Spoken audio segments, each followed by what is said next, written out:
What's up guys? I hope you are doing well. I am Veer. Welcome to Studdler family. तो कैसे हो दोस्तों? मैं आशा करता हूँ शानदार तरीके से आप लोग अपनी लाइफ को एंजॉय कर रहे हो, अपनी सेहत, फैमिली और पढ़ाई का ध्यान काफी अच्छे से रख रहे हो। ये यहाँ पर बात की जा रही है, इस पर्टिकुलर पिक्चर में आप लोगों को इन्फॉर्मेशन और मोटिवेशन दोनों देखने को मिलेगा। मोटिवेशन क्या है? मोटिवेशन ये है कि अगर कोई भी काम आप लोग अपनी लाइफ में करना चाहते हैं, सोसाइटी के पॉइंट ऑफ व्यू से या फिर अपने भी पॉइंट ऑफ व्यू से, तो कोई ना कोई ऐसा काम चूज कीजिए जिससे सोसाइटी को भी फायदा हो और आपको भी फायदा हो साथ साथ में। तो यहाँ पर एक रन स्टार्ट किया गया, ये नेवल ऑफिसर्स के द्वारा। इसको बोला गया a run from Kanyakumari to Kashmir, यानी कि कन्याकुमारी से स्टार्ट की गई इनके द्वारा ये रनिंग, और कश्मीर पहुंच गए कहां पर? डल लेक श्रीनगर के पास में। तो ये जो रनिंग चल रही है फिलहाल, ये डल लेक पहुंच गए कन्याकुमारी से स्टार्ट करके। आखिर ये करना क्या चाह रहे हैं? ये चाह रहे हैं कि नॉन कम्युनिकेबल जो डिजीज है उसके बारे में अवेयरनेस फैलाएं। नॉन कम्युनिकेबल डिजीज ऐसी बीमारी होती हैं जो एक दूसरे को नहीं लगती हैं, जैसे कि हार्ट अटैक हो गया, कैंसर की बीमारी होगी। ये ऐसी बीमारियां हैं जो एक इंसान से दूसरे इंसान तक नहीं लगती, पर लेकिन जैसा हमारा लाइफ स्टाइल हो गया है, रहने खाने पीने सोने का तरीका हो गया, उसके चलते ये बीमारी बहुत ज्यादा बढ़ती जा रही है। बड़ी फ्रिक्वेंटली लोगों को आप लोगों को देखने को मिलेगा हार्ट अटैक आ गए, ओबेसिटी जो बीमारी हो गई है बहुत बड़ी आज के डेट में, मोटापा आप लोग देखते हैं। ये ऐसी बीमारी है कि कई सारी और बीमारियों को जन्म दे देती है। ठीक है, डायबिटीज की बीमारी हो गई। तो ये बीमारी जो है लाइफ स्टाइल डिजीज हो गई है। हमारी जिंदगी जो है, जो इतनी मेहनती पहले हुआ करती थी, जिंदगी में बहुत मेहनत किया करते थे पहले लोग, नॉर्मली ना लिफ्ट देखने को मिलेगी ना कोई गाड़ी, अपना आराम से पैदल चले जा रहे हैं काफी लंबे समय तक। तो इससे जो इंसान था वो हेल्थी रहता था। पर लेकिन आज के डेट में क्या हो गया, अगर जरा सी 2 मंजिल पर भी जाना है तो चलो लिफ्ट पकड़ लेते हैं, यानी कि इंसान चलने के लिए तैयार नहीं है। अगर मान लीजिए पास में 300-400 मीटर पे कोई मार्केट है तो चलो बाइक उठा लेते हैं, गाड़ी उठा लेते हैं। ठीक है, पार्क में भी घूमने जा रहे हैं तो चलो गाड़ी पे चलते हैं, फिर पार्क में जाके दौड़ लेंगे। तो बहुत सारी ऐसी चीजें आप लोगों को देखने को मिल रही हैं जिसकी वजह से इंसान की जो जिंदगी है, खाना पीना रहना सहना, दूसरी भी बात आप लोग देखते हैं जिस तरीके से सोने का पैटर्न है वो कंप्लीटली बहुत सारे लोगों का ऐसा हो चुका है, जिसकी वजह से मतलब आधे तो ऐसे हैं जो नींद की गोलियां खाकर अपनी जिंदगी व्यतीत कर रहे हैं, उनको नींद ही नहीं आती है। ठीक है, तो ये कंडीशन आप लोगों को देखने को मिलेगी। एक्सरसाइज करना किसी को पसंद नहीं है, ढंग से पानी पीना किसी को पसंद नहीं है, बाहर का फूड जो खाना बहुत ज्यादा पसंद है। तो ये सारी चीजें घुमा फिराकर हमारी कंट्री में नॉन कम्युनिकेबल डिजीज का इतना बड़ा बर्डन बनाती है कि वर्ल्ड में सबसे ज्यादा जो नॉन कम्युनिकेबल डिजीज आप लोगों को देखने को मिलती है, तो हमारी कंट्री उसमें टॉप पर बैठी आप लोगों को मिलेगी। तो ये चीजें हम लोग को सुधारनी है। कोशिश करो कि अपनी लाइफ स्टाइल सुधारो। आप लोगों के आसपास में जो लोग हैं, खासकर बाहर के नहीं तो कम से कम अपने घर वालों को सुधारो, ताकि चीजें थोड़ी सी इंप्रूव होती हुई नजर आए। और आप लोगों के नियर और डियर वन जो भी आप लोगों के जो आसपास में जो लोग रहते हैं, अगर उनकी लाइफ अच्छी होगी तो आप लोगों को भी खुशी मिलेगी। तो ये यहाँ पर याद रखिएगा। इसके बारे में संजय कुमार और इसी के साथ में राम रतन, ये यहाँ पर नेवल ऑफिसर्स हैं जिनके द्वारा ये स्टार्ट की गई थी मुहिम। इसका नाम रखा गया था a run for Kanyakumari to Kashmir. तो पूछे किसके लिए था यहाँ पर ये? तो ये नॉन कम्युनिकेबल डिजीज के लिए था, अवेयरनेस फैलाने के पॉइंट ऑफ व्यू से। और अगर हेल्थ के बारे में कुछ लिखने के लिए आता है तो वहां पर भी आप लोग अवेयरनेस के पॉइंट में इसको मेंशन कर सकते हैं। ठीक है, तो एक अच्छा पॉइंट है। ओके, आज सैटरडे को हमको रिवीजन करना होता है जो भी हम लोगों ने जो पढ़ा है। बेसिकली मतलब एक तरीके से आप लोगों को रिवीजन करना है जो भी मैंने आप लोगों को पढ़ाया। तो सैटरडे और संडे इस चीज के लिए आप लोग रखिए। ठीक है, बाकी आप लोगों की जो वीडियो थी, आप लोगों को मैंने बोला था कि वीडियो आएगी आप लोगों की, तो उस वीडियो का टाइमिंग हम लोग शाम को रख लेते हैं। ठीक है, तो शाम को वो वीडियो आप लोगों को मिल जाएगी देखने को। किस टाइम? 3 या 4 बजे। तो उस वीडियो को 3 बजे रख लेते हैं। चलिए 3 बजे वो वीडियो में अपलोड कर दूंगा, जिससे पूरा जनवरी मंथ का करंट अफेयर होगा, उसका रिवीजन रहेगा। कई सारे बच्चे बोल रहे थे कि सैटरडे में लेकर आओ सर ये वीडियो, संडे में कई सारे एग्जाम होते हैं। हालांकि बैंकिंग वगैरह के जो एग्जाम होते हैं वो आज के डेट में सैटरडे संडे सब जगह होते हैं, पर फिर भी सैटरडे में देख लेते हैं। बाकी अब की बार में प्रिपेयर नहीं था, नेक्स्ट टाइम प्रॉपर मैं आप लोगों को पहले से बता दूं, क्योंकि मैंने बाद में आप लोगों के मैसेज वगैरह पढ़े, बाद में देखा मैंने, वरना संडे में ये वीडियो आती थी आप लोगों की। ठीक है, अब इस बार इसको 3 बजे लेकर आते हैं। नेक्स्ट टाइम से टाइम फिक्स कर दूंगा इसका, फिर उसी टाइम ये वीडियो आप लोगों को देखने को मिला करेगी। ठीक है, तो टेंशन मत लीजिए। नॉर्मली 2 वीडियो तो आप लोग की आती हैं ये करंट अफेयर की, इनको मत छोड़िएगा, कॉन्टिन्यूअस रखिए, कोई टेंशन देखने को आप लोगों को नहीं मिलेगी। आइए अब नजर डालते हैं कुछ इंपॉर्टेंट न्यूज के ऊपर। और सैटरडे है, सैटरडे को कम आर्टिकल आते हैं, तो एडिटोरियल के कम आर्टिकल है, पर लेकिन वैसे न्यूज कई सारी इंपॉर्टेंट है। तो देख लेते हैं क्या क्या बात की जा रही है। सबसे पहले जो यहाँ पर बात की जा रही है, सुप्रीम कोर्ट के द्वारा बोला गया कि जो नए रूल लाए गए हैं अभी ओटीटी प्लेटफॉर्म को रेगुलेट करने के लिए। ओटीटी क्या होता है? इसको बोलते हैं ओवर द टॉप। तो ओवर द प्लेटफॉर्म, जो यहाँ पर ओवर द टॉप प्लेटफॉर्म को यहाँ पर रेगुलेट करने के लिए जो नए रूल लाए गए, सुप्रीम कोर्ट के जो जज हैं उनके द्वारा बोला गया है कि ये लैक ऑफ टीथ, यानी कि इनके अंदर दांत नहीं है, ये चीजों को कंट्रोल नहीं कर पाएंगे।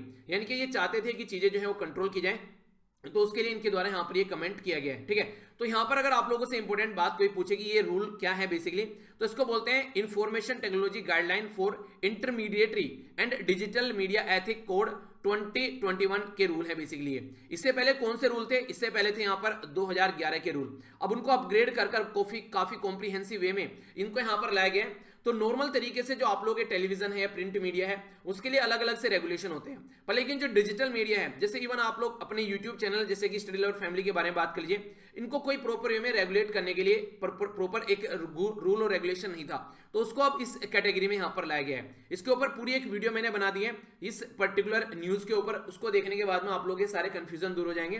तो उसको देखिएगा कि क्या बेसिकली करने की कोशिश गवर्नमेंट के द्वारा की जा रही है। ठीक है, उसका लिंक इस वीडियो के नीचे प्रोवाइड करा दूंगा, या फिर आप लोग सर्च भी कर लीजिएगा, टेलीग्राम पर भी उसको मैंने उसको पेस्ट कर दिया था। ठीक है, नेक्स्ट यहाँ पर पता है केरला के अंदर इलेक्शन की बात की जा रही है। तो इलेक्शन के चलते यहाँ पर कई सारी जो ऐसी चीजें खोजने की कोशिश की जाती है जिससे पर्टिकुलर पॉलिटिकल पार्टी को एक तरीके से सप्रेस करने की कोशिश की जाती है। तो केरला में अभी यहाँ पर स्मगलिंग करेंसी को लेकर जो यहाँ पर चीजें चल रही हैं, तो ये सारी चीजें चलती रहती हैं, कोई ज्यादा इंपॉर्टेंट नहीं है।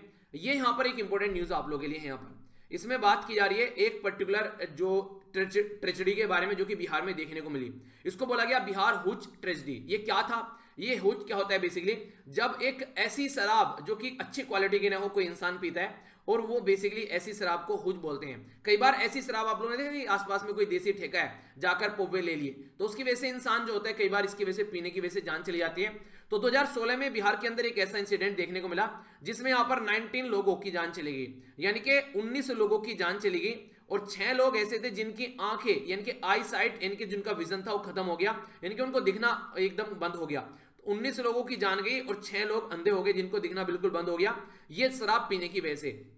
तो उस टाइम यहां पर 14 लोगों को पकड़ा गया था कि इनकी वजह से ये कंडीशन देखने को मिली। तो उन 14 लोगों में से 9 को डेथ सेंटेंस यहां पर दे दिया गया है अभी जो बिहार के अंदर यहां पर जो कोर्ट था उसके द्वारा। तो ये जो डेथ सेंटेंस यहां पर दिया गया है, अब देखने वाली बात है कि आगे केस जाएगा फिर कैसे होगा, तो उसी के बारे में बात की जा रही है। तो बिहार हुच ट्रेजेडी क्या है, तो इसके बारे में अगर कोई पूछे तो आप लोगों के माइंड में कंफ्यूजन नहीं होना चाहिए। ठीक है, तो ये थी एक छोटी सी न्यूज जिसके बारे में आप लोगों को पता होना चाहिए। नेक्स्ट जो बात की जा रही है ये थोड़ी सी दिल दहलाने वाली न्यूज है, और ऐसे बहुत सारे मेल भी मेरे पास आते हैं, तो इसलिए इसके ऊपर मैं थोड़ी सी आप लोगों से बात करूंगा। यहाँ पर अभी एक पर्टिकुलर प्राइवेट बोल लीजिए या फिर आप लोग बोल लीजिए कि किराए का रूम था वहां पर। तो कपल जो है यहाँ पर ये रूम के अंदर पड़े हुए मिले, बेसिकली इनकी बॉडी डिकम्पोज हो चुकी थी, यानी कि दोनों ने बैठे शराब वराब पी, खाया पिया जो भी था इनका, और उसके बाद में दोनों ने सुसाइड कर लिया। फिर क्या हुआ उसके बारे में भी कोई इन्फॉर्मेशन नहीं है। तो जो यहाँ पर जो उनकी बॉडी मिली है, पड़ोसी को लगा कि यार दुर्गंध आ रही है अंदर से, पता नहीं क्या हो गया, तो पता नहीं कितने दिनों के दोनों बेसिकली रूम के अंदर मरे पड़े हुए थे। तो उसी के बारे में यहाँ पर ये बात बेसिकली कई बार क्या होता है कि देखिए इंसान जो होता है ना बड़े टेंशन में रहता है, डिप्रेशन में रहता है, तो उस टाइम पर ऐसी चीजें देखने को मिलती है। तो जो लड़की थी वो थी यहाँ पर नैनीताल की, और जो लड़का था यहाँ पर वो दिल्ली का ही था। तो लड़का था जिम ट्रेनर और लड़की थी एक प्राइवेट कंपनी के अंदर काम करती थी। तो उस टाइम पर यहाँ पर ये जो लड़का था वो लड़की से मिलने आया, यानी कि इसके घर वालों ने भी जो फैमिली मेंबर से पूछा तो इन्फॉर्म किया कि ये दोनों फ्रेंड थे। ठीक है, तो अब यहाँ पर जब यहाँ पर दोनों मृत पाए गए हैं, तो देखिए कई बार क्या होता है एक ऐसे डिप्रेशन के जोन में इंसान जाता है, या फिर लाइफ में कोई प्रॉब्लम चल रही होती है, तो कई बार ऐसे स्टेप आप लोगों को इंसान उठाते हुए नजर आते हैं। तो इसको अगर आराम से देखकर समझा जाए तो जिंदगी को सुधारा जा सकता है। अभी मैं आप लोगों के मेल देख रहा था, उसमें कई सारे मेल मेरे पास में पड़े हुए हैं जिनको टाइम टू टाइम मैं पढ़ता रहता हूं। तो उसमें कई सारे रेगुलर मेल ऐसे आ रहे हैं कि सर लाइफ में बहुत ज्यादा प्रॉब्लम चल रही है, सर कई बार ऐसे थॉट्स आते हैं कि सुसाइड कर लिया जाए। तो suicide is not the solution dear, suicide solution नहीं है किसी भी तरीके से। तो उन चीजों से अपने डिस्टेंस बनाकर रखिए। ऐसा ही एक केस यहाँ पर आप लोगों के सामने, एक औरत के द्वारा अपने 2 बच्चों को मार दिया गया। यहाँ पर बेसिकली क्या था, एक लड़का था एक लड़की थी, और यहाँ पर जो औरत है उसने पहले उनको मारा और फिर अपने आप को मार लिया। ऐसा अभी केस देखने को मिला यहाँ पर दिल्ली के अंदर। तो ये कंडीशन क्या है यहाँ पर, इसमें ये बोला गया कि हस्बैंड के द्वारा चीट किया जा रहा था औरत को, और इसी के साथ में उसको औरत को मारा पीटा भी जाता था। तो इस तरीके की कंडीशन आप लोगों को ये फैमिली में जो रिलेशन है उसमें आप लोगों को देखने को मिलती है। लगभग 5 साल शादी को हो गए थे। तो ये सारी जो चीजें आप लोगों को ये एग्जाम में नहीं आने वाली आप लोगों के लिए, पर लेकिन आप लोगों की पर्सनल लाइफ में बहुत बड़ा रोल प्ले करने वाली है। तो देखिए प्रॉब्लम का सॉल्यूशन नहीं होता ये जो ऐसे स्टेप उठाए जाते हैं। अगर कोई भी ऐसा इंसान हो आसपास में, फैमिली मेंबर हो कोई, तो उसको समझाने की कोशिश करो। टेंशन हो तो उसके पास में बात करो, बैठकर बात करने से बहुत सारी चीजों का सॉल्यूशन निकल जाता है। तो ये 2 न्यूज मुझे एक तरीके से उन्हें झंझोर देने वाली लगी। मैंने कहा यार ये बेसिकली हो क्या रहा है, और दोनों एक ही पेज पर थी दोनों न्यूज। तो मुझे लगा कि आप लोगों के साथ में शेयर करनी चाहिए। बाकी किसान का आंदोलन जो है वो 100 दिन से भी ऊपर जा चुका है, तो यहाँ पर काफी एक लंबे समय से जो प्रोटेस्ट चल रहा है, अब तक कोई सोल्यूशन नहीं निकला है, तो ये थोड़ा सोचने वाली बात है। यहाँ पर जो संयुक्त किसान मोर्चा के जो लीडर हैं उनके द्वारा हिंट दिया गया है कि हमको थोड़ा सा शांत हो जाना चाहिए, हमको थोड़ा सा नॉर्मल हो जाना चाहिए, यानी कि अपने इशू को इतना ज्यादा हार्ड तरीके से गवर्नमेंट के सामने नहीं रखना चाहिए। तो देखते हैं अभी क्या सामने निकल कर आती है। मिनिमम सपोर्ट प्राइस को लेकर कई सारे इशू चल रहे हैं। बाकी और भी इसके अलावा जो अलग अलग पॉलिटिकल पार्टी हैं वो अपने हिसाब से यहाँ पर अपनी रोटियां सेकती हुई नजर आ रही हैं। कोई कुछ बोल रहा है, कोई कुछ बोल रहा है, पर लेकिन रियलिटी में किसान और सेंट्रल गवर्नमेंट के बीच में जो मुद्दा है ये अब कम से कम सुलझना चाहिए।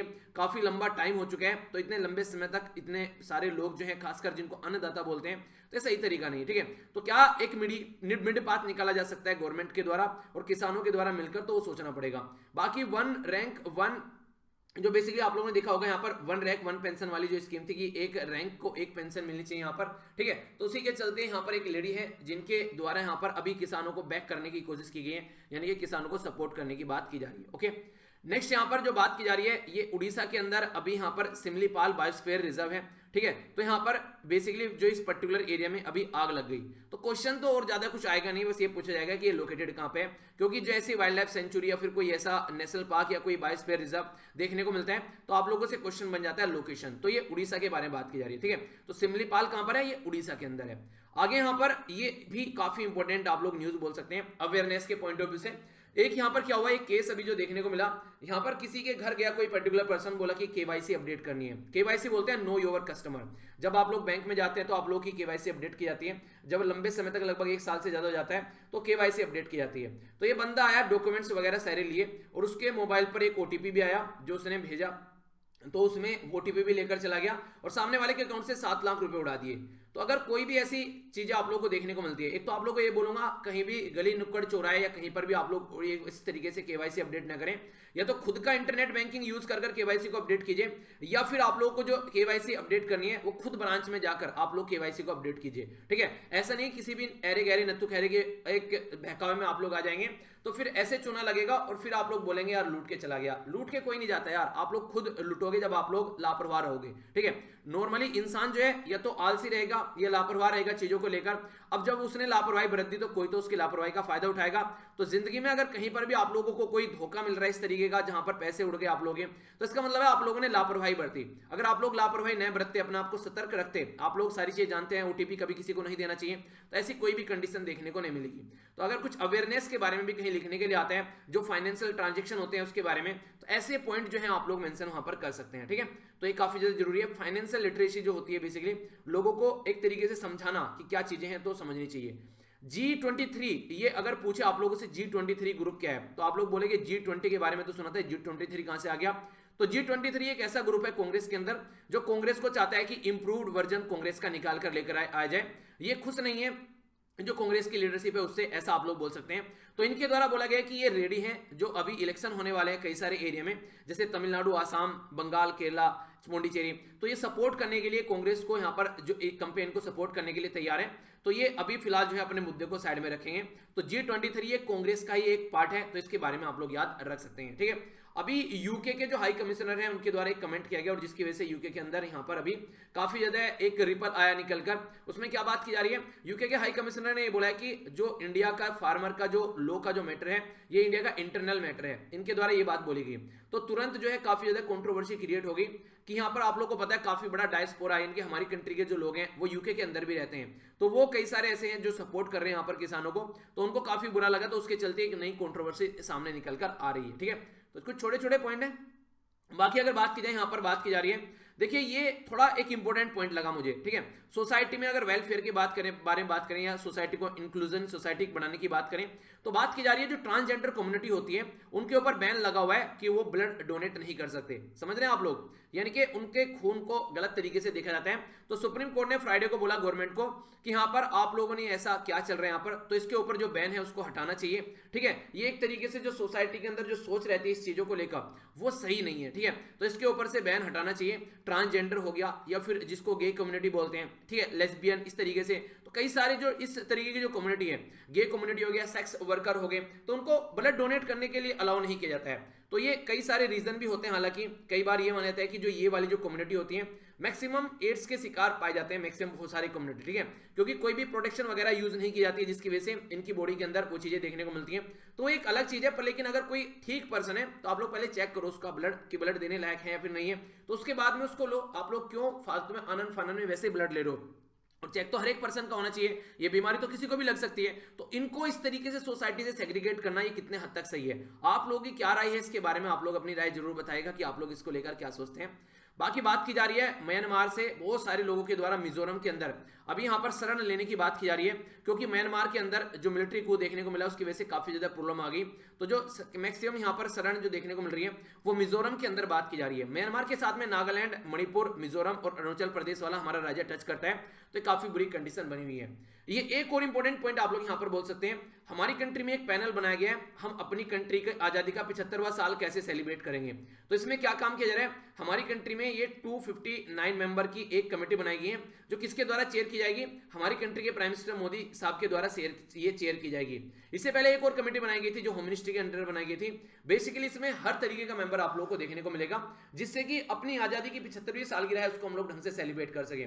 तो इसमें 259 मेंबर हैं, यानी कि आप लोग 200, इसमें जो बेसिकली आप लोगों से क्वेश्चन क्या बन सकता है यहाँ पर, इसमें बन सकता है कि कौन इसको चेयर कर रहा है, ठीक है। तो 259 मेंबर है, 259 चेयर कर रहे हैं प्राइम मिनिस्टर ऑफ इंडिया, और इंडिपेंडेंस जो डे जो हमारा 75वीं आजादी की सालगिरह सेलिब्रेट करेंगे, तो उसको सेलिब्रेट करने के लिए है बेसिकली, ठीक है।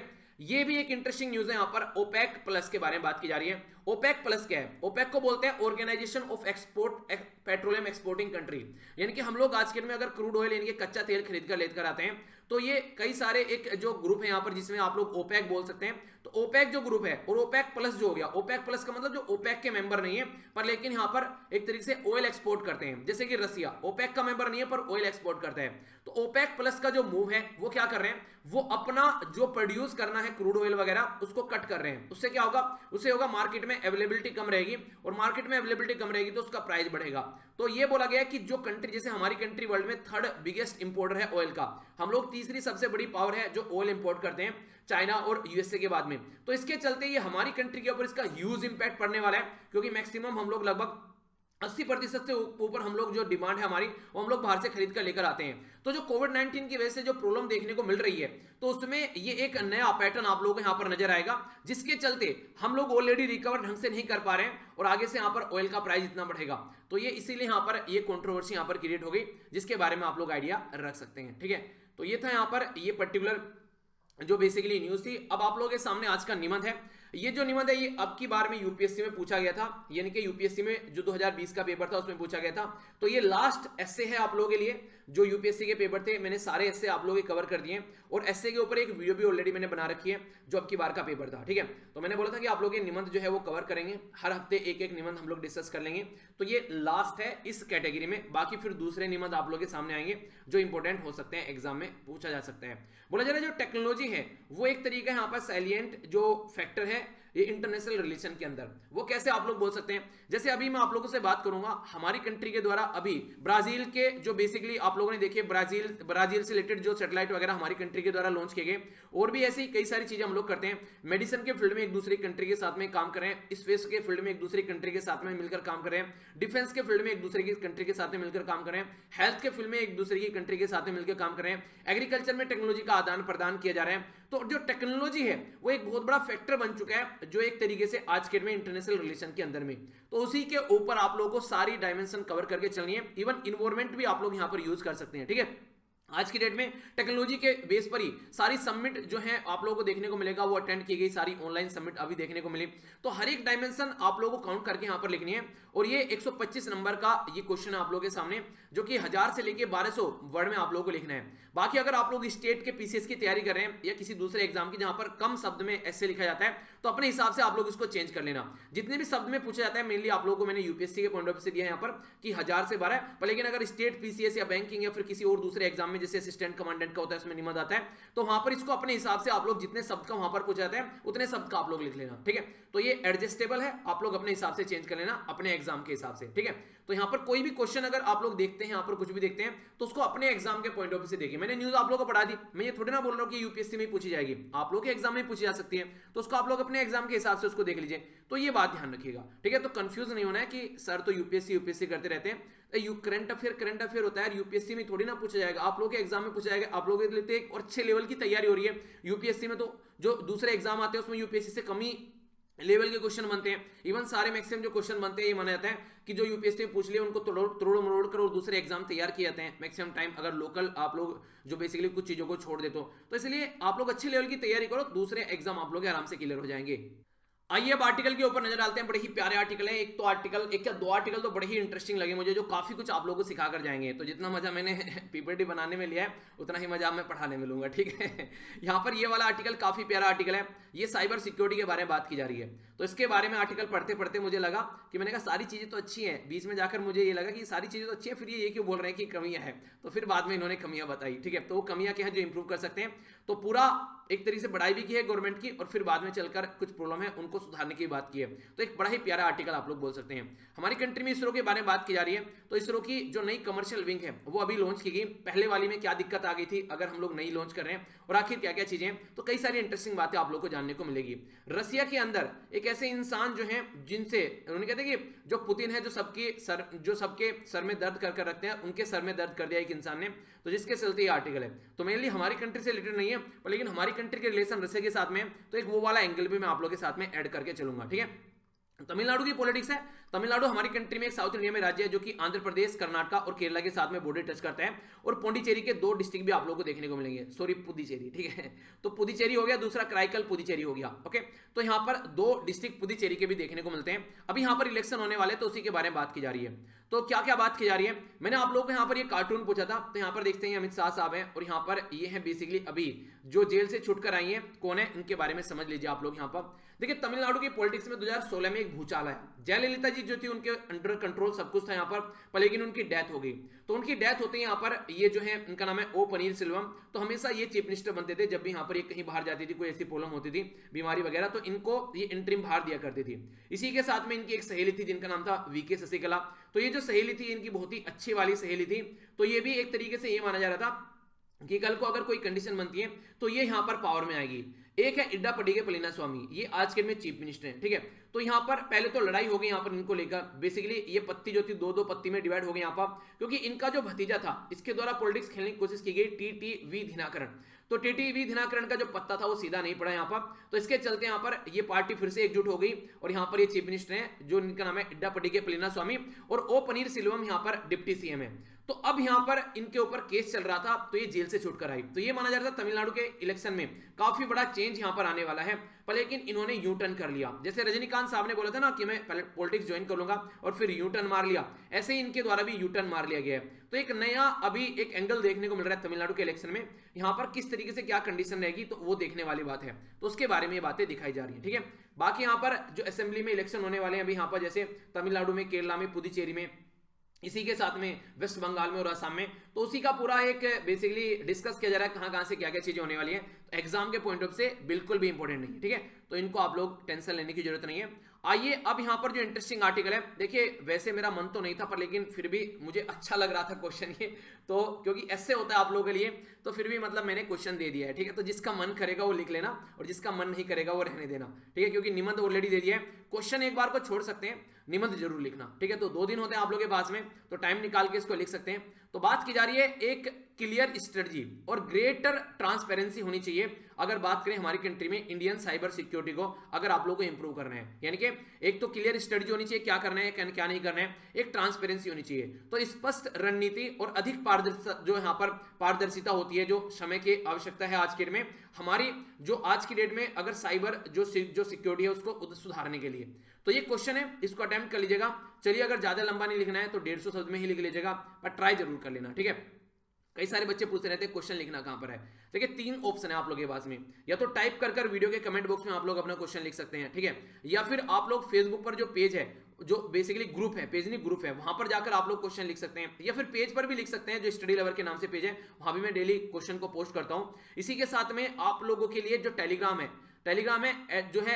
जो वीर तालियान के नाम से, वहां पर भी अगर आप लोग जाएंगे वहां पर भी आप लोग क्वेश्चन लिख सकते हैं या फिर ऐसे लिख सकते हैं। और वहां पर बहुत सारे मेंबर जुड़े हुए हैं, तो एक दूसरे का रिव्यू जरूर करते रहिए, क्योंकि देखिए मेरे पास में इतना टाइम नहीं है कि मैं रिव्यू करने बैठूंगा, क्योंकि अकेला बंदा हो यार कितने आंसर देख पाऊंगा, ठीक है। तो इसलिए आप लोग अपने आप से एक दूसरे के आंसर पढ़ा करो, और इस बात की मैं गारंटी देता हूं, मैंने एक वीडियो बनाई थी कि कैसे आप लोगों को आंसर राइटिंग की प्रैक्टिस करनी चाहिए, उसके ऊपर एक वीडियो बना रखी है, answer writing practice by Veer, search कर लेना। तो यहां पर मैंने बताया भी है कि आप लोग अगर एक बार कोई स्टार्ट करोगे ना, तो यार ये एक ऐसा प्रोसीजर है जो आप लोग आराम आराम से सीखना स्टार्ट कर दोगे। वो नहीं कहते कि आप लोग लिखना स्टार्ट करो तो सही, आप लोग खुद ही अपने आप को बता दोगे कि आप लोगों ने कहां कहां क्या क्या कमियां कर रखी हैं, तो इसलिए उसकी टेंशन बिल्कुल भी नहीं लेनी है, ठीक है। आइए आगे चलते हैं। तो पहले साइबर सिक्योरिटी के बारे में समझते हैं। पहले तो इन्होंने ये बताया कि अभी हमारी कंट्री में महाराष्ट्र के अंदर में एक अटैक किया गया, जो इनका जो बेसिकली बिजली विभाग है उसके ऊपर, और यहाँ पर जब यहाँ पर पूछा गया कि ये चाइना की साइड से अटैक हुआ है, तो यहाँ पर जो बेसिकली होम मिनिस्टर है महाराष्ट्र के, उन्होंने बोल दिया कि हाँ ये चाइना की साइड से अटैक हुआ है, पर लेकिन सेंट्रल गवर्नमेंट ने इसको कंप्लीटली नकार दिया और बोला कि हमारी कंट्री जो यहाँ पर पर्टिकुलर एरिया में जो लापरवाही की गई है, ये एक मैन मेड डिजास्टर आप लोग इसको बोल सकते हैं, मैन मेड एक्टिविटी बेसिकली जो होती है, तो यानी कि इंसान की गलती की वजह से चाइना ने कोई भी अटैक नहीं किया है। पर लेकिन यहाँ पर जो महाराष्ट्र के जो होम मिनिस्टर हैं उनके द्वारा ये प्रोमिस किया गया है कि जो भी ये पूरा प्रक्रिया यहाँ पर भी देखने को मिली महाराष्ट्र के अंदर, उसके ऊपर पूरी एक रिपोर्ट तैयार करके ये यहाँ पर जो भी इंसिडेंट हुआ साइबर सिक्योरिटी से रिलेटेड, ये ओपनली ये पब्लिक के सामने रखेंगे। तो पहली बार कोई गवर्नमेंट इस तरीके से ऑफिशियली पब्लिक के सामने ये चीजें लेकर आ रही है, तो ये देखने वाली बात होगी कि क्या चीजें कहां से क्या हो रहा है, ठीक है। अगर इंडिया के बारे में बात करें तो ऐसा नहीं कि हमारी कंट्री को पहली बार टारगेट किया गया है, इससे पहले भी चाइनीज जो कंपनी है बहुत बार हमारी कंट्री को टारगेट करती है। 2009 में अगर आप लोग बात करें तो घोस्टनेट जो था उसके द्वारा यहाँ पर कई सारे एरिया में हमारी कंट्री में बेसिकली एक तरीके से टारगेट किया गया। इवन जो तिब्बत की जो एक्साइल गवर्नमेंट है, यानी कि तिब्बत से जब दलाई लामा को भागकर हमारी कंट्री में आ गए, तो एक्साइल गवर्नमेंट होती है एक तरीके से ये एक तरीके से यहीं से बैठे बैठे चीजों को देखते रहना कि हाँ हम लोग लड़ रहे हैं अपने देश को आजाद कराने के लिए। और कई सारी इंडियन एम्बेसी को भी अटैक किया गया 2009 में। इवन हमारी कंट्री का जो मिलिट्री स्टेब्लिशमेंट है या न्यूज पब्लिकेशन है, नेशनल सिक्योरिटी काउंसिल सेक्रेटरिएट है, तो ये कई सारे आप लोगों को देखने को मिलेंगे जो इनके कॉन्फिडेंशियल जो डॉक्यूमेंट्स होते हैं, तो उनके ऊपर भी कई बार अटैक किए जाते हैं इस तरीके से। और ये जो अटैक किए जाते हैं ये माना जाता है कि देखिए जो नॉर्मल बंदा बैठा अटैक कर रहा है वो कर रहा है, पर लेकिन उसको सपोर्ट किया जाता है उस कंट्री की गवर्नमेंट के द्वारा। तो हमारी कंट्री के ऊपर अगर कोई अटैक कराना होता है तो ये मानते हैं कि चाइना की जो गवर्नमेंट है उसको सपोर्ट करती है। डी ट्रैक करके यहाँ पर ये टारगेट किया गया हमारी कंट्री के इंडियन बैंक को इसके द्वारा। और इसी के साथ में कुंदकुलम जो न्यूक्लियर पावर प्लांट है तमिलनाडु के अंदर जो है बेसिकली, ठीक है, ये ऐसे भी क्वेश्चन आप लोगों से बन जाते हैं, कई सारे पावर प्लांट के नाम दे देते हैं, स्टेट पीसीएस के अंदर बड़ी जल्दी ऐसे क्वेश्चन पूछे जाते हैं। तो कुंदकुलम न्यूक्लियर पावर प्लांट का है तमिलनाडु के अंदर। 2019 में यहाँ पर इसके ऊपर अटैक किया गया। क्वेश्चन एक बड़ा ही प्यारा है, ये बताइएगा क्योंकि बहुत ज्यादा न्यूज में रहा है उस टाइम पर, अगर थोड़े लंबे समय से आप लोग फॉलो कर रहे हैं तो बहुत बार डिस्कस किया था मैंने, कौन सी कंट्री की हेल्प से कुंदकुलम न्यूक्लियर पावर प्लांट हमारी कंट्री में बनाया गया, ये आप लोग बताइएगा, ठीक है। रिपोर्ट यहाँ पर बेसिकली अगर पार्लियामेंट में बात की जा रही है, यहाँ पर ना तो पार्लियामेंट में उससे रिलेटेड कोई रिपोर्ट रखी गई और ना ही इवन पब्लिक के जो ग्रीवेंस थे उस पर कोई ढंग से रिएक्ट किया गया गवर्नमेंट के द्वारा। यानी कि एक तरीके से गवर्नमेंट जो है वो कंप्लीटली मुंह फेर लेती है और इवन बेपरवाह की तरीके से यहाँ पर एक इस इवेंट को इस इश्यू को लेकर चलती है कि अगर ऐसा कुछ हो रहा है तो पब्लिक में उसके बारे में कोई ज्यादा अवेयरनेस लेकर आई नहीं जाती है। तो ये सीरियस क्वेश्चन है, पर लेकिन ये इसको पार्लियामेंट में अगर कोई रखता भी है तो इसको ढंग से बेपरवाह के तरीके से इग्नोर कर दिया जाता है। चाइना का जो स्टेट स्पॉन्सर्ड ग्रुप है, यानी कि चाइना की जो गवर्नमेंट है जो सपोर्ट करती है यहाँ पर, वो कई बार रेस्पॉन्सिबल रहती है ऐसे अटैक के। उसे ऐसे पता चलता है क्योंकि कई बार चाइना की जो यहाँ पर ये साइबर सिक्योरिटी एजेंसी है इवन ये हेल्प भी करती है अगर कोई ऐसा अटैक होता है तो उससे बचने के लिए। तो इससे क्या बात निकल कर आ गई, इससे ये बात निकल कर आ गई कि एक तरीके से वही ये हरकतें भी कर रहे हैं और वही बचाने का काम भी कर रहे हैं, बिल्कुल कोरोना वायरस के तरीके से। जब कोरोना वायरस यहाँ पर फैलाया गया तो फिर चाइना सबको पीपीई किट और दवाइयां बांटता फिर रहा था, डॉक्टर देता फिर रहा था, ठीक है। तो इस तरीके से आप लोग समझ सकते हैं। तो यहां से एक अंदाजा सा आप लोग लगा सकते हैं। इंस्टीट्यूशनल सिक्योरिटी के बारे में बात करें तो यहां पर अब बढ़ाई की जा रही है कंट्री की जो गवर्नमेंट है, काफी काम किया गया पास्ट में भी और अब तक हमारी कंट्री गवर्नमेंट के द्वारा। तो यहां पर अब अच्छी बातें आएंगी जो कि आप लोगों के लिए इंपॉर्टेंट भी हो सकती हैं। इसके बीच में से भी आप लोगों के क्वेश्चन बन सकते हैं, वो कैसे कैसे बन सकते हैं उसके बारे में आर्टिकल में मैं आप लोगों से बात करता हुआ चलूंगा। बोला जा रहा है कि पास्ट में दो डिकेड का मतलब लगभग 10 दशक यानी कि 2 दशक यानी कि लगभग 20 साल की अगर आप लोग बात कीजिए तो इंडिया के अंदर कई सारे इंपॉर्टेंट जो स्टेप उठाए गए हैं, चाहे वो पहले वाली गवर्नमेंट हो चाहे ये वाली गवर्नमेंट हो, तो कई सारी ऐसे फोकस दिए गए हैं कि साइबर सिक्योरिटी को कैसे आप लोगों को टैकल करके चलना है, यानी कि साइबर सिक्योरिटी से कैसे आप लोगों को टैकल करना है चीजों को, ठीक है। अरे हाँ, एक कल वीडियो बनाई थी वहां पर भी मैंने एक पॉइंट डिस्कस किया था मैंने जो वीडियो बनाई थी उसमें यार बेसिकली मैंने लेटरल एंट्री को सपोर्ट नहीं किया है। कई सारे बच्चे बोले सर लेटरल एंट्री को सपोर्ट कर रहे हो क्या? मैं सपोर्ट नहीं कर रहा हूं, मैं आप लोगों को दोनों पहलू बता रहा हूं। अगर कल को कुछ लिखने के लिए भी आता है, आप लोगों से कोई क्वेश्चन भी पूछा जाता है, तो उसके पहलू बता रहा हूं मैं आप लोगों से, ठीक है।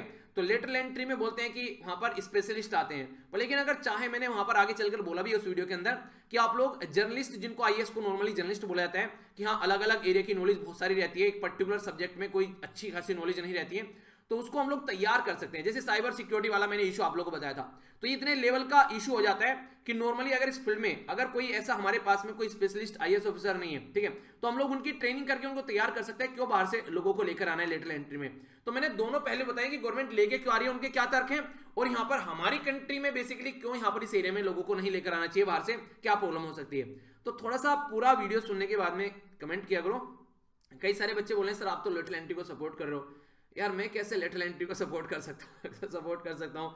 वो एक ऐसी चीज है जिसमें एक तरीके से बाहर से लोगों को लाया जा रहा है, और ऊपर से वो भी उसको कोई चेक एंड बैलेंस करने वाला नहीं है, पूरा कंप्लीटली गवर्नमेंट के कंट्रोल में काम करते हैं। वो नॉर्मली जो पर्सन अगर सेलेक्ट होकर जाएगा, उसकी खुद की अथॉरिटी होती है, एक पोस्ट होती है, वो नहीं ऐसे गवर्नमेंट के बिल्कुल कंट्रोल में रहेगा, इसीलिए तो बाहर से पोस्ट को लाया जा रहा है। तो इस तरीके से बोलना कि सर आप सपोर्ट कर रहे हो, देखिए मैं बता रहा हूं आप लोग क्या क्या हुए हैं, पास्ट में भी ऐसी लेटरल एंट्री की गई है दूसरे ऑफिस में, तो वहां पर अच्छे भी लोग आए हैं। मैं ये कह रहा हूं कि आप लोगों को दोनों पहलू बता रहे हो, तो इसलिए कभी भी कोई चीज देखा करो ना, उसके एनालिसिस किया करो कि क्या सही है और क्या गलत है, ठीक है। उसको बिल्कुल ऐसे नहीं कि मैंने बोल दिया ये सही है तो ये सही है, मैंने बोल दिया गलत है तो गलत है, ठीक है।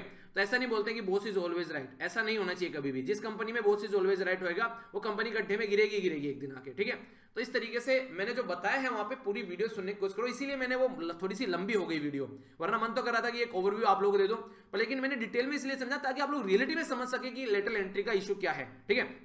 एक छोटा सा पॉइंट बल्कि उसमें मेरे से मिस हो गया, रिजर्वेशन वाला इशू। वहां पर रिजर्वेशन बेसिकली यहाँ पर ये बता देता हूं आप लोगों को, ये एक इंपॉर्टेंट पॉइंट है यहाँ पर। नॉर्मली हमारी कंट्री में अगर रिजर्वेशन कहीं पर आप लोगों को देना है तो 3 पोस्ट होनी चाहिए, 3 पोस्ट तक का अगर आप लोग पोस्ट निकाल रहे हैं तो 3 पोस्ट से ज्यादा होनी चाहिए अगर रिजर्वेशन आप लोगों को देना है, ठीक है। पर लेकिन यहाँ पर जो यहाँ पर 30 पोस्ट निकाली गई है, 30 पोस्ट में से 3 है ज्वाइंट सेक्रेटरी के लिए और 17 है जो बेसिकली जो 27 है यहाँ पर डायरेक्टर्स, ठीक है। तो यहाँ पर ये पोस्ट जो निकाली गई है, तो गवर्नमेंट ने रिजर्वेशन देने से मना कर दिया इन पोस्ट के अंदर। ये बोला गया कि रिजर्वेशन इसलिए नहीं दे रहे कि ये 30 पोस्ट देखने में है, पर लेकिन ये सारी इंडिविजुअल पोस्ट है जो अलग अलग मिनिस्ट्री के लिए हम लोगों ने निकाली है, ठीक है। एक तो ये हो सकता था कि हम लोग अलग अलग एक वैकेंसी निकालते रहते टाइम, पर हम लोगों ने 30 वैकेंसी निकाल दी जो अलग अलग मिनिस्ट्री के अंडर जाएंगी। तो ये सुनने में थोड़ा सा बड़ा ही अटपटा सा लगा मुझे, क्योंकि इस तरीके से तो हम लोग जो यूपीएससी की जो रैंक वैकेंसी निकाल रहे हैं उसमें भी तो अलग अलग जाकर सब अपनी जॉब करते हैं, उसमें थोड़े ना एक जगह जाकर जॉब करते हैं। तो ये सोचने वाली बात है कि इसको भी क्रिटिसाइज किया जा रहा है कि क्या ये चक्कर चल रहा है, ठीक है। तो कई सारे ऐसे इशू हैं, बाकी आप लोग थोड़ा सा उसमें एक वो नहीं कहते कि खुद का भी दिमाग लगाया कि जैसे नहीं कि जिसने जो बोल दिया वही सही है, ठीक है। तो प्राइम मिनिस्टर ऑफिस के बारे में अगर बात करें तो ये मुझे इसलिए याद आया क्योंकि मैंने वहां पर आप लोगों को उदाहरण भी दिया था कि साइबर सिक्योरिटी के बारे में जैसे अटैक हो रहे हैं कई सारे, तो वहां पर अगर कोई आकर अटैक करता है तो एक पर्टिकुलर पर्सन जो टेक्नोलॉजी में एक माहिर इंसान होगा वही इसको कंट्रोल कर पाएगा, ठीक है। तो ये इसके बारे में बात की गई थी वहां पर। तो इसलिए बाहर से स्पेशलिस्ट जैसे डॉक्टर के बारे में उदाहरण मैंने आप लोगों को दिया था, तो आप लोग जर्नलिस्ट के पास नहीं जाएंगे कि एक ऐसा डॉक्टर की छोटी छोटी चीज सारी जानता है, आप लोग बोलेंगे ऐसा डॉक्टर चाहिए भाई साहब जो इस बीमारी का जड़ से रोग काट सके, ठीक है। तो वो बात मैं आप लोगों को बता रहा था, तो उसको गलत तरीके से इंटरप्रेट मत करो। वो जिस तरीके से समझाने की कोशिश की गई है दोनों पहलू बताकर वो देखो। बाकी मैं जो हूं लेटरल एंट्री के सपोर्ट में नहीं हूं, ठीक है, खासकर यूपीएससी के अंदर तो बिल्कुल नहीं हूं। अब बाकी के जो ऑफिस है उनमें किया जाए तो सही है, क्योंकि यहां पर हो सकता है कि आप लोग जो आज के में गवर्नमेंट है वो एक अच्छी मंशा से काम कर रही हो, पर लेकिन लॉन्ग टर्म में इसके जो इंपैक्ट है वो गलत ही पड़ेंगे, ठीक है। ये चीजें देखने को मिलती है जो मेरे हिसाब से, मेरा परसेप्शन है, आप लोगों को कुछ और हो सकता है, आप लोग अपना परसेप्शन बता सकते हैं। मैं बेसिकली अपनी बातें कर रहा हूं कि मेरा क्या परसेप्शन है उसके बारे में, ठीक है। तो मैंने वहां पर उसमें न्यूट्रल होकर बात की है दोनों साइड की, तो वहां पर मैंने अपना परसेप्शन नहीं दिया आप लोगों को, ओके। तो वो थोड़ी सी बात थी जो मुझे एक कमेंट पड़ रहा था तो मुझे लगा, मैंने कहा कुछ और समझाना था, कुछ और समझ गए। चलिए आगे चलते हैं। बात की जा रही है कई सारे ऐसे साइबर जो हमारी कंट्री में सेवरल साइबर जो पोर्टफोलियो आज के में अलग अलग मिनिस्ट्री के अंदर जो कि काम कर रहे हैं अलग अलग एरिया पे अलग अलग डिपार्टमेंट के अंदर, तो प्राइम मिनिस्टर ऑफिस भी यहां पर एक आता है, ठीक है। ये इंपॉर्टेंट क्वेश्चन है जो आगे ये याद रखिएगा। हमारी कंट्री में जो नेशनल सिक्योरिटी काउंसिल है वो किसके द्वारा हेड की जाती है, तो नेशनल सिक्योरिटी एडवाइजर के द्वारा हेड की जाती है, ठीक है। और ये कौन है तो आप लोगों को पता ही है नाम बताइए चलिए कौन है, ठीक है।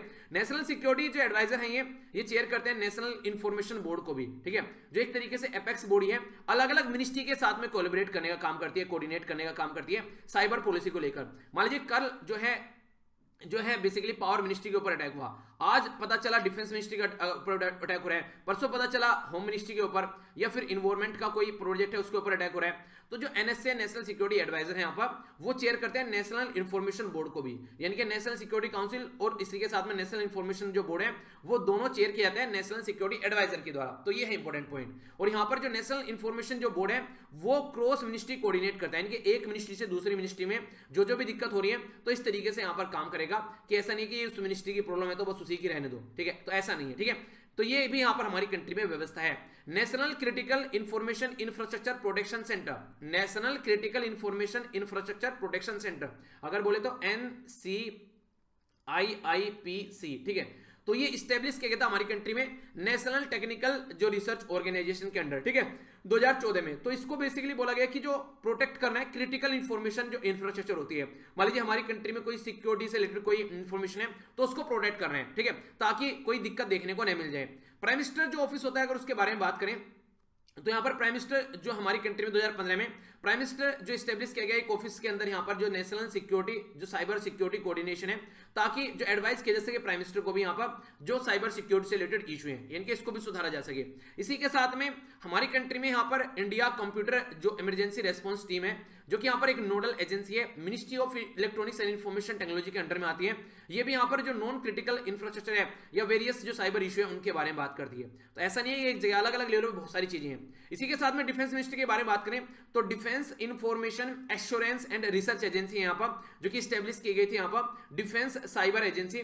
तो ट्राई सर्विस कमांड आप लोगों को देखने को मिलेगी ताकि कोऑर्डिनेट किया जा सके, कंट्रोल किया जा सके ज्वाइंट अगर कोई साइबर ऑपरेशन है उसको। और इसी के साथ में इंडिया साइबर जो डॉक्ट्रिन है यानी कि एक तरीके से जो हमारे सिद्धांत है साइबर की चीजों को लेकर उनको भी ढंग से लेकर चला जा सके। तो थोड़े ऐसे नहीं है कि बहुत सारी चीजें हमारी कंट्री में हैं। तो इसी के साथ में अगर बात करें तो यहाँ पर जो मिनिस्ट्री ऑफ होम अफेयर है उसके अंदर भी आप लोगों को इसी तरीके की कई सारी चीजें देखने को मिलेंगी जिसको यहाँ पर कोऑर्डिनेट सेंटर बोला जाता है, कोऑर्डिनेशन सेंटर।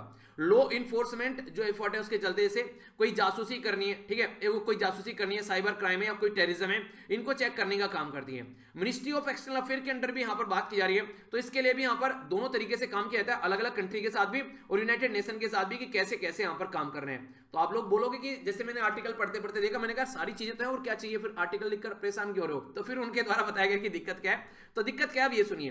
दिक्कत ये कि इतनी सारी चीजें हैं, सारी अलग अलग पड़ी हुई हैं, इनको सबको एक में साथ में लेकर चलना है और पता होना चाहिए किसको क्या काम करना है, ठीक है।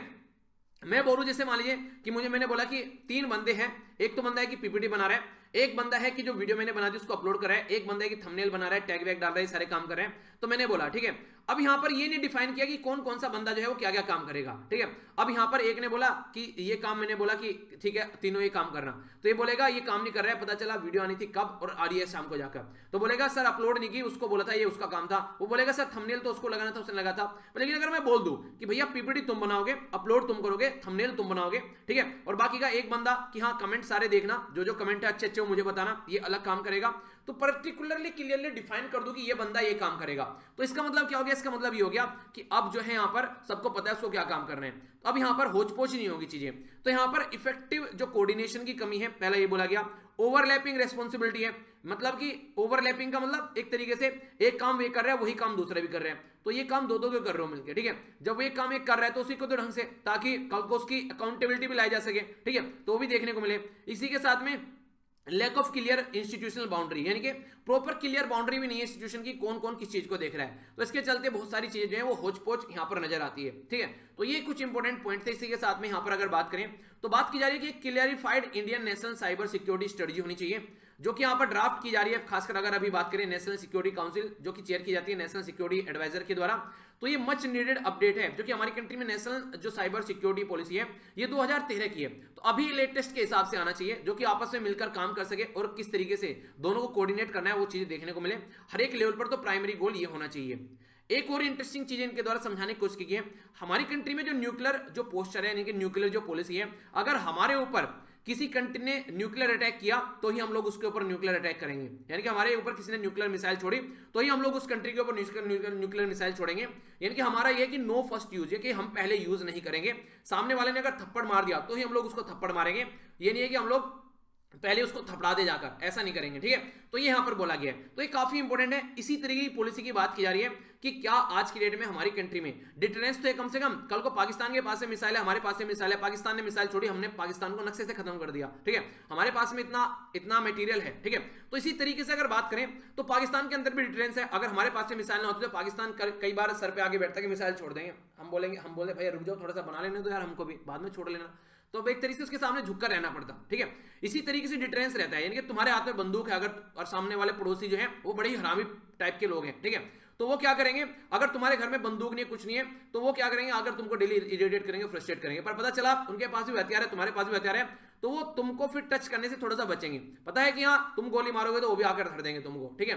तो ऐसा बोल सकते हैं कि मतलब डर रहता है थोड़ा सा, ठीक है। अगर डर नहीं है तो सामने वाला आकर जरा सी देर में उल्टी सीधी हरकतें करके चला जाएगा।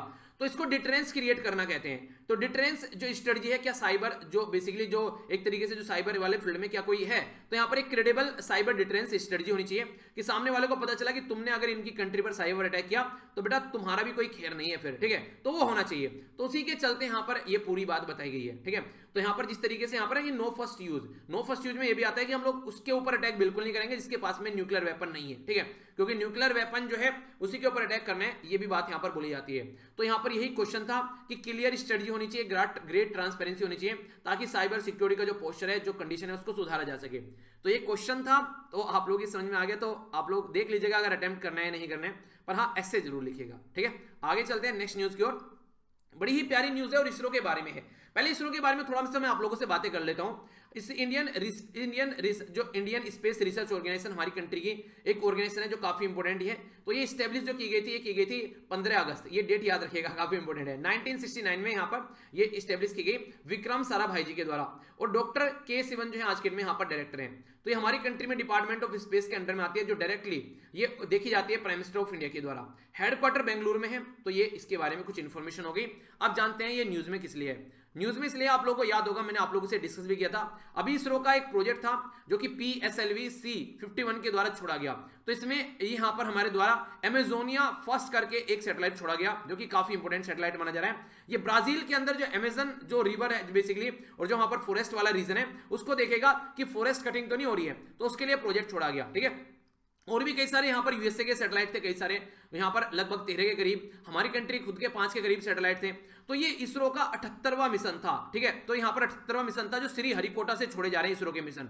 इसी के साथ में यहाँ पर अगर बात करें, यहाँ पर इसरो की जो ये फ्लाइट थी, इसके बारे में बात करें PSLV लॉन्च व्हीकल की, ये यहाँ पर 53वीं फ्लाइट थी इसरो के द्वारा। अब तक का यहाँ पर अगर बात करें 342 के करीब जो फॉरेन के सैटेलाइट छोड़े जा चुके हैं, ये लगभग 34 कंट्री से आते हैं। इनमें यूएसए भी है जो कि खुद में पावरफुल कंट्री है, ठीक है। अभी जो अमेजोनिया जो फर्स्ट है उसके बारे में आप लोगों से बात करी ली, और जो फ्लाइट जो छोड़ी गई है PSLV-C51 के द्वारा इसको लेफ्ट किया गया श्रीहरिकोटा आंध्र प्रदेश के अंदर से।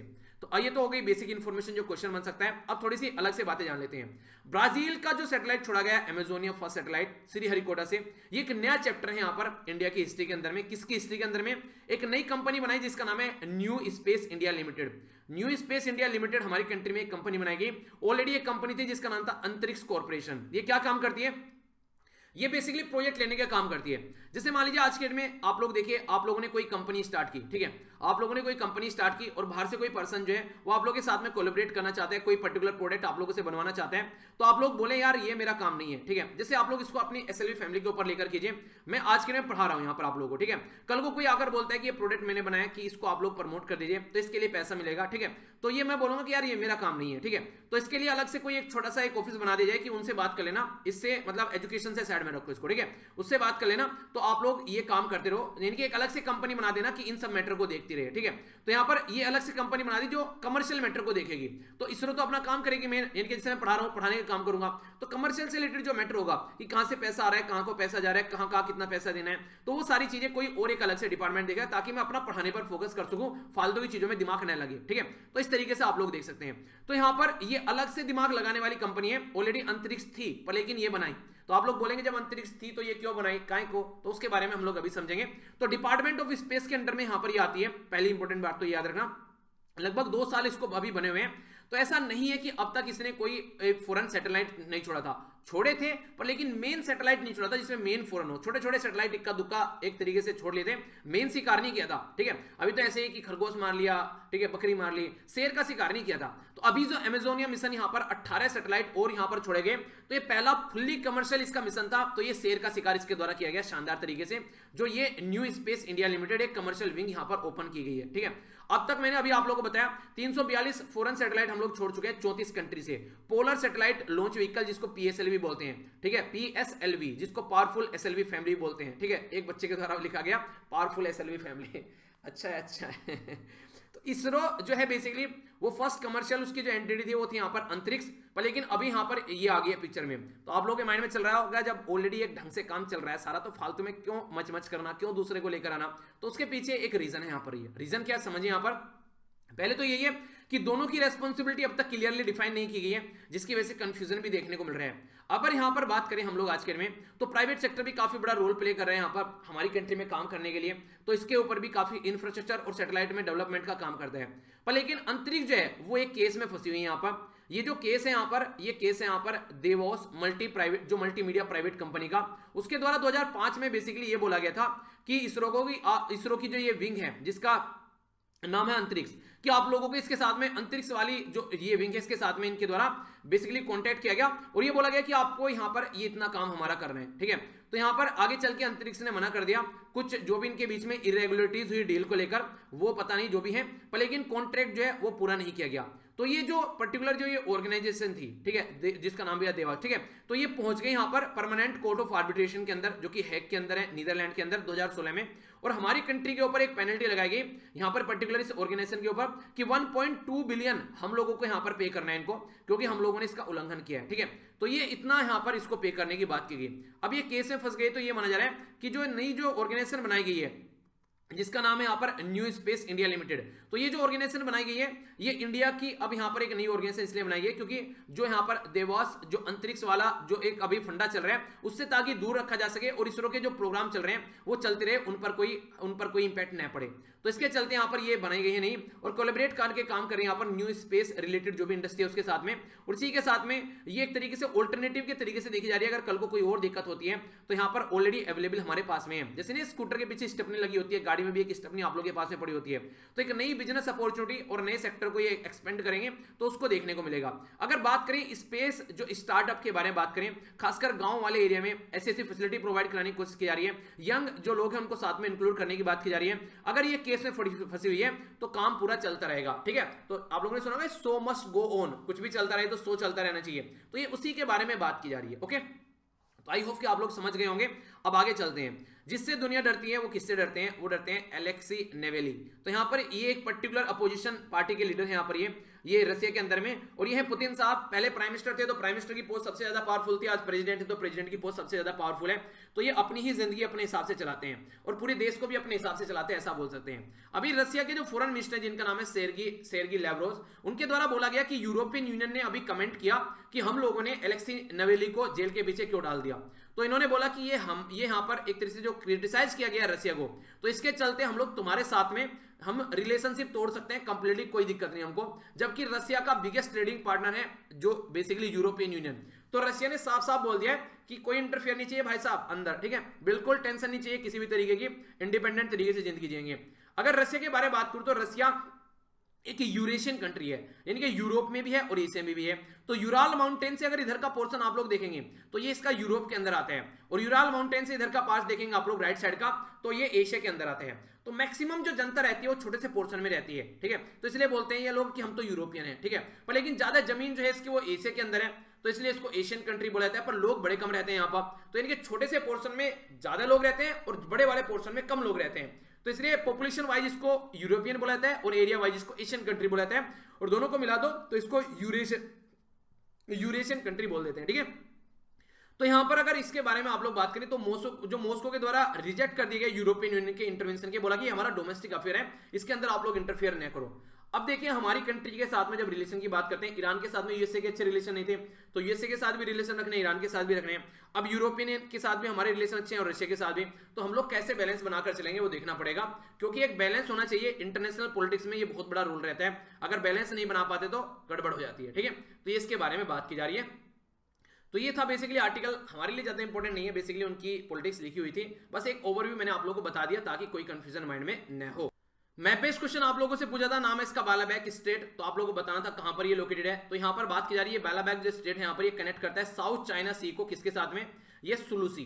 तो सुलू सी और साउथ चाइना सी को कनेक्ट करता है बालाबैक स्टेट। बोला जा रहा है कि ये it is in the south of Brunei, तो ब्रुनई कंट्री के साउथ में है ये। कौन सी स्टेटमेंट करेक्ट है, ए में 1, बी में 2, सी में बोथ और डी में नाइदर 1 नो 2। सही आंसर आप लोगों को बताना है। तो सही आंसर क्या बताइए, उसके बाद में क्वेश्चन का आंसर देखिएगा।